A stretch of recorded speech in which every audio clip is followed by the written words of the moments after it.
दोस्तों, आज की इस वीडियो में हम बात करने वाले हैं एक ऐसे विषय के बारे में जो हर घर से जुड़ा है और हर गली से जुड़ा हुआ है और जिसकी वजह से देश को हर साल हजारों करोड़ों रुपए का नुकसान भी होता है। और वो विषय है बिजली चोरी का। तो आपने कभी सोचा है कि बिजली विभाग कैसे जान जाता है कि कोई बिजली चुरा रहा है या नहीं चुरा रहा? और क्या उनके पास कोई जादुई यंत्र है या क्या वो आपके घर की दीवारों के पास नजर रखते हैं?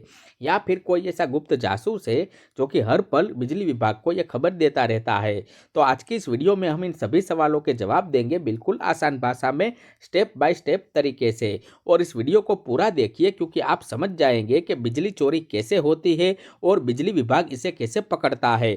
साथ ही ये भी जानेंगे क्या क्या तकनीकें इस्तेमाल होती है बिजली चोरी को पकड़ने के लिए और कानूनी सजा क्या होती है और कैसे आप खुद इससे बच सकते हैं। तो चलिए शुरू करते हैं और जानते हैं कि बिजली चोरी कैसे पकड़ी जाती है। लेकिन इससे पहले मैं आप लोगों को बता दूं कि बिजली चोरी क्या होती है, ये जानना हमारे लिए इम्पोर्टेंट है क्योंकि सभी हमारा कॉन्सेप्ट क्लियर हो पाएगा। तो जान लेते हैं बिजली चोरी की सरल परिभाषा। तो दोस्तों, जब भी कोई व्यक्ति, कोई दुकानदार या फिर कोई कंपनी बिजली का इस्तेमाल करती है लेकिन अगर उसका पैसा नहीं भरती या फिर वो पैसा कम भरती है तो बाकी बचे जो पैसे होते हैं वो अगर ना भरे तो उसे बिजली की चोरी करना कहते हैं। अब इसे समझिए एक उदाहरण से। मान लीजिए कि आप किसी दुकान पे गए और आपने कोई सामान उठाया लेकिन बिल नहीं दिया और चुपचाप वहां से निकल गए। तो ये बिजली चोरी के ही ऐसे ही होती है। बस फर्क सिर्फ इतना है कि यहाँ आप बिजली उठा रहे हैं, वहाँ आप सामान उठा रहे हैं और यहाँ पर आप बिजली का इस्तेमाल करते हैं लेकिन बिजली का बिल नहीं भरते। तो इसी को बिजली चोरी कहते हैं। और अब जानते हैं बिजली चोरी के मुख्य 7 तरीके हैं जो कि आपको स्टेप बाय स्टेप तरीके से मैं बताता हूँ ताकि आपको पता चल सके कि बिजली कैसे कैसे लोग चोरी करते हैं। तो पहला तरीका है कि सीधा तार जोड़ने से लोग बिजली की चोरी कर लेते हैं और यह सबसे पुराना और सबसे आम तरीका है। इसमें लोग बिजली के खंभे यानी कि इलेक्ट्रिक पोल से सीधा एक तार अपने घर में खींच लेते हैं बिना किसी मीटर के। तो बिजली का खंभा, उसके बाद सीधा तार और उस तार का कनेक्शन आपके घर के साथ। तो इसमें मीटर की जरूरत ही नहीं होती है बल्कि बिजली सीधी आती है, बिल कुछ भी नहीं बनता। और ये ग्रामीण इलाकों में और कुछ शहरी झोगी झोगी बस्तियों में भी ये एक आम बात है इस तरह से बिजली चोरी करना। दूसरा तरीका है कि मीटर के साथ छेड़छाड़ करते हैं। तो ये थोड़ा स्मार्ट तरीका है। इसमें मीटर को लगाए रखते हैं लेकिन उसके अंदर कुछ ऐसा करते हैं कि मीटर सही रीडिंग ना दे पाए। तो कैसे करते हैं? जैसे कि मीटर को उल्टा लगा देना, यानी कि कुछ पुराने मीटर उल्टे लगाने से रीडिंग उल्टी दिशा में आग जाने लगती थी, यानी बिल कम आता था। दूसरा है कि मीटर में चुंबक यानी कि मैग्नेट लगा देना। तो मीटर के पास एक बहुत ही मजबूत चुंबक रखने से मीटर की डिस्क धीमी हो जाती है और अगर कम डिस्क घूमेगी तो कम यूनिट भी खर्च होंगे। तीसरा है सील तोड़ना, यानी कि मीटर पर एक सरकारी सील लगी होती है, उसे तोड़कर मीटर के अंदर बदलाव किए जाते हैं और ये भी गैर कानूनी है। उसके बाद चौथा है कि मीटर की वायरिंग से छेड़छाड़ करना। मीटर के अंदर की तार को इस तरह से जोड़ते हैं कि कुछ बिजली मीटर से गुजरे और कुछ बिजली गुजर ही ना पाए।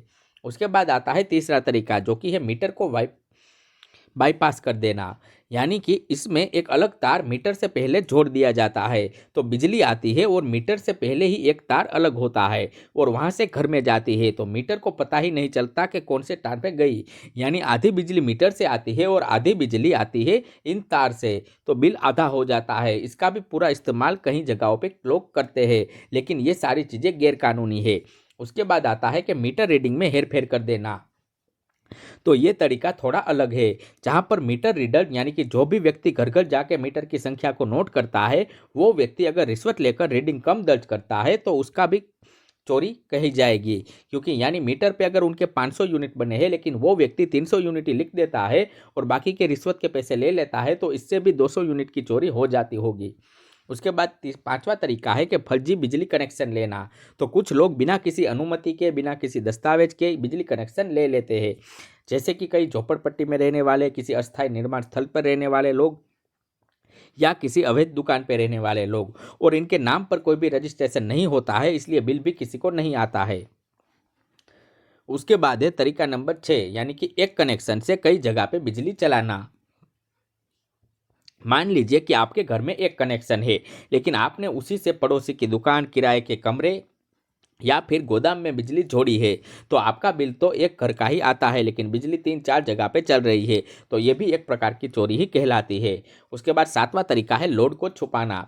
तो इसमें लोग अपने असली लोड यानी कि कितनी बिजली वो इस्तेमाल करते हैं उसे कम घोषित करते हैं। जैसे कि अगर एक कारखाने में 100 मशीनें हैं, लेकिन वो विभाग को ये बताते हैं कि सिर्फ 30 मशीनें चल रही है, तो इससे कम क्षमता का मीटर लगता है और बिल भी कम आता है। तो दोस्तों, ये थे बिजली चोरी के 7 मुख्य तरीके। अब सवाल ये आता है कि बिजली विभाग इन सभी को पकड़ता कैसे है। तो चलिए अब एक एक करके असली मुद्दे पे आते हैं और जानते हैं कि बिजली चोरी पकड़ने के तरीके क्या क्या है और बिजली विभाग कैसे उन्हें पकड़ता है। इसको पूरी जानकारी के साथ समझते हैं। तो तरीका नंबर 1 है AT&C लॉस एनालिसिस, यानी कि कुल बिजली वर्सेस बिल वाली बिजली की तुलना। तो सबसे पहला और सबसे बड़ा तरीका यही है AT&C लॉस, यानी कि aggregated technical and commercial loss, इसका फुल फॉर्म है। इसे आसान भाषा में अगर हम समझे तो बिजली घर यानी कि जो पावर स्टेशन होता है वहां से बिजली निकलती है और वो तारों के जरिए आपके घर तक पहुंचती है। तो अब सवाल ये है कि जितनी बिजली घर से निकली क्या उतनी ही लोगों के घरों तक पहुंची या नहीं। तो इसका जवाब है कि नहीं पहुंची, क्योंकि कुछ बिजली तारों में गर्मी के रूप में खर्च हो जाती है, जिसे टेक्निकल लॉस कहा जाता है, और कुछ बिजली लोग चुरा लेते हैं, जिसे कमर्शियल लॉस कहते हैं। तो मान लीजिए बिजली घर से निकली है 1000 यूनिट और लोगों के मीटर ने रिकॉर्ड की है 700 यूनिट, तो तारों में तकनीकी नुकसान आया है 50 यूनिट का। तो अब इन सबको 1000 माइनस 700 माइनस 50 करेंगे तो 250 यूनिट का हिसाब आएगा, वो कि बिजली चोरी का है, यानी कि ये 250 यूनिट बिजली चोरी हुई है। तो जब किसी इलाके में ये अंतर बहुत ही ज़्यादा होने लगता है तो बिजली विभाग उस इलाके में जांच शुरू कर देता है।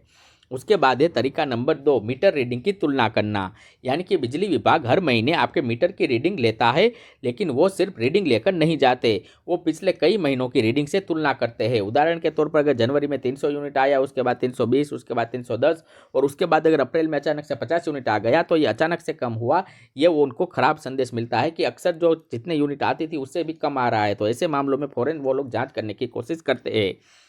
उसके बाद तीसरा तरीका है बिजली चोरी करने का स्मार्ट मीटर टेक्नोलॉजी के तहत। दोस्तों, पुराने मीटर सिर्फ यूनिट गिनते थे, लेकिन स्मार्ट मीटर एक छोटे कंप्यूटर की तरह काम करते हैं। अब जानते हैं कि ये क्या क्या काम करते हैं। तो ये बिजली विभाग को रियल टाइम डेटा देते हैं, उसके बाद टेम्पर्ड अलर्ट देते हैं, कोई भी अगर वोल्टेज या करंट मॉनिटरिंग हो तो उसकी सूचना भी देते हैं।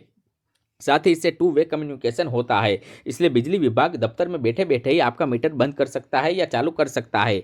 तो मान लीजिए किसी ने मीटर के पास में अगर चुंबक लगाया तो पुराने मीटर में इसे पकड़ना मुश्किल होता था, लेकिन स्मार्ट मीटर में ऐसी मैग्नेटिक फील्ड सेंसर होता है कि जैसे ही चुंबक लगाया जाएगा अलर्ट दफ्तर में अलार्म बजने लगेगा। उसके बाद तरीका चौथा है कि ड्रोन और एरियल सर्विस से। हाँ दोस्तों, अब बिजली विभाग ड्रोन का भी इस्तेमाल करते हैं और ड्रोन को बिजली के तारों के ऊपर उड़ाया जाता है और ड्रोन के कैमरे में देखा जाता है कि कहाँ कहाँ पे अवैध तार जुड़े गए हैं। तो ऊपर से देखने में तो बात नजर आती है और ड्रोन का कैमरा उसे आसानी से पकड़ लेता है। आजकल थर्मल कैमरे वाले ड्रोन भी इस्तेमाल होते हैं, यानी कि तार में बिजली चल रही है तो वो गर्म होगा, अवैध तार भी गर्म होंगे, लेकिन थर्मल कैमरा उन्हें रात में भी देख सकता है। उसके बाद आते हैं पांचवा, यानी कि CT रेशियो, करंट ट्रांसफार्मर के रेशियो को देखना। तो ये थोड़ा तकनीकी विषय है, लेकिन आसान भाषा में समझते हैं। तो हर बड़े कनेक्शन जैसे कि दुकान या कारखाने में CT यानी कि करंट ट्रांसफॉर्मेशन लगा होता है, और ये CT एक तरह का गेट है जो कि मापता है कि कितना करंट अंदर आ जा रहा है और कैसे पकड़ते हैं। तो बिजली विभाग का इंजीनियर आकर इस CT की जांच करता है और CT का रेशियो सही है या नहीं, उसके साथ छेड़छाड़ हुई है नहीं, या उसकी तारों में कोई बदलाव किया गया है नहीं, ये सारी चीज़ें देखता है। अगर CT के साथ कुछ भी गड़बड़ पाई जाती है तो तुरंत केस दर्ज हो जाता है। उसके बाद तरीका नंबर 6 है कि सरप्राइज इंस्पेक्शन करना, यानी कि कुछ बिजली विभाग के कर्मचारी अचानक छापेमारी करते हैं। बिजली विभाग एक की विशेष टीम होती है जिसे फ्लाइंग स्क्वाड कहते हैं, और ये टीम बिना किसी पूर्व सूचना के अचानक किसी भी घर, दुकान या कारखाने में जा सकती है, और इनके पास पुलिस की तरह ही अधिकार होते हैं। ये मीटर को उठाकर जांच कर सकते हैं, तारों की जांच कर सकते हैं, सील तोड़ी है तो उसे पकड़ सकते हैं, तुरंत कनेक्शन काट सकते हैं, और अगर छापे मारी भी कर सकते हैं। अगर किसी ने शिकायत की तो ये कंप्लेंट बेसिस पर भी छापा मार सकते हैं। उसके बाद तरीका 7 है लोड सर्वे का, यानी कि बिजली विभाग के इंजीनियर घर में आकर ये गिनते हैं कि घर में कितने AC है, कितने पंखे हैं, कितने बल्ब जलते हैं, और उस आधार पर भी अपना सर्वे करते हैं। उसके बाद तरीका नंबर 8 है कि इन्फॉर्मर का नेटवर्क, यानी कि मुखबिर तंत्र। ये सुनने में तो पुराना लगता है, लेकिन आज भी बहुत काम आता है। बिजली विभाग के पास इन्फॉर्मेशन नेटवर्क होता है, जो कि लोग उन्हें हेल्पलाइन नंबर के जरिए या ऑनलाइन शिकायत पोर्टल के माध्यम से उन्हें कंप्लेंट आती रहती है, और वो लोग उन जगह पर जाकर छापा छापामारी करके बिजली की चोरी रोकने की कोशिश करते हैं। नोवा है डेटा एनालिटिक्स और एआई के दौर में। तो बिजली विभाग के पास लाखों ग्राहक का डेटा होता है और एआई इस डेटा का विश्लेषण करता है कि इस इलाके में गर्मी बढ़ी है तो बिजली का बिल भी बढ़ेगा, और ये एआई ऑटोमेटिकली संगीत कनेक्शन को पहचान के रिपोर्ट तैयार कर देता है। और एआई देखता है कि किसी की रीडर अगर असामान्य पैटर्न दिखा रहा है, जैसे कि हर 3 महीने में रीडिंग अगर एकदम गिर जाती है, तो ये एक पैटर्न है जो कि चोरी की तरफ इशारा करता है। तो ये ऑटोमेटिक एआई करके रिपोर्ट जनरेट कर देता है। 10वां तरीका है सीलिंग और वेरिफिकेशन ऑफ मीटर, यानी कि हर मीटर पर एक सरकारी सील होती है। ये सील इसलिए होती है ताकि कोई भी मीटर के अंदर न जाए, और बिजली विभाग नियमित जांच में इसे देखता रहता है, सील सही है या नहीं, सील टूटी है या नहीं, और नई सील लगाई गई है या असली नहीं है, मीटर पे कोई खरोच है या अगली सील टूटी मिली है। ये अपने आप ये एक सबूत होता है और इसीलिए ये लोग वेरिफिकेशन करते हैं। तो ये तो आपने सारे तरीके जान लिए जिससे बिजली विभाग बिजली चोरों को पकड़ता है। अब बात करते हैं कि बिजली बिल कम करने के वैध तरीके क्या क्या है। तो दोस्तों, बिजली चोरों को करने की बजाय बिजली बचाने यही सही उपाय होता है, और आप लोगों को भी हमेशा बिजली बचाने पे फोकस करना चाहिए, ना कि उन्हें चुराने पे। तो तरीका नंबर 1 है बिजली बचाने का, कि एलईडी बल्ब का इस्तेमाल करें।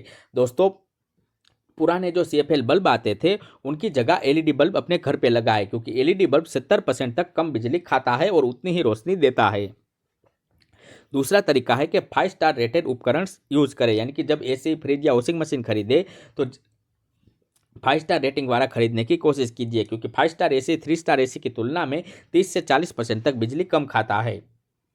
तरीका नंबर 3 है कि बिजली का सही समय पे उपयोग करें। अगर किसी राज्य में टाइम और डे का शिफ्ट है तो रात को और सुबह के जल्दी या बिजली सस्ती दर हो सकती है, तो उस हिसाब से उस तरह से अपने घर के सारे काम मैनेज करें। और वॉशिंग मशीन और पानी गर्म करना रात में करें, अगर रात को कम आपके यहाँ पे टाइम ऑफ ड्यूटी टेरिफ लगता है तो। तरीका नंबर 4 है कि अपने घर पे सोलर पैनल लगवाए। तो सरकार सोलर पैनल पर सब्सिडी भी दे रही है, और एक बार लगवाने के बाद 25 साल तक बिजली का बिल से लगभग शून्य राहत मिलती है। तरीका नंबर 5 है कि पीएम कुसुम और अन्य सरकारी योजनाओं का फायदा ले। सरकार की कई योजनाएं चलती है जिनमें गरीब और किसान परिवार को मुफ्त यानी सस्ती बिजली दी जाती है। तो अपने बिजली विभाग से इसके बारे में पूछें या वेबसाइट पे जाके तपास करें। तो अगर ये वीडियो आपको पसंद आई हो तो इसे लाइक करें, हमारे चैनल को सब्सक्राइब करें और कमेंट में बताइए कि आपके इलाके में बिजली की क्या स्थिति है, और इस वीडियो को उन लोगों तक पहुँचाएं जो ये जानकारी प्राप्त करना चाहते हैं, यानी कि आपके दोस्त और रिश्तेदारों तक, ताकि उन्हें भी पता चल सके कि बिजली की चोरी कैसे पकड़ी जाती है और चोरी कैसे होती है। और अगर अब तक आप हमारे व्हाट्सएप चैनल से नहीं जुड़े तो डिस्क्रिप्शन में दिए गए लिंक पर क्लिक करके हमारे व्हाट्सएप चैनल से ज़रूर जुड़ जाइए।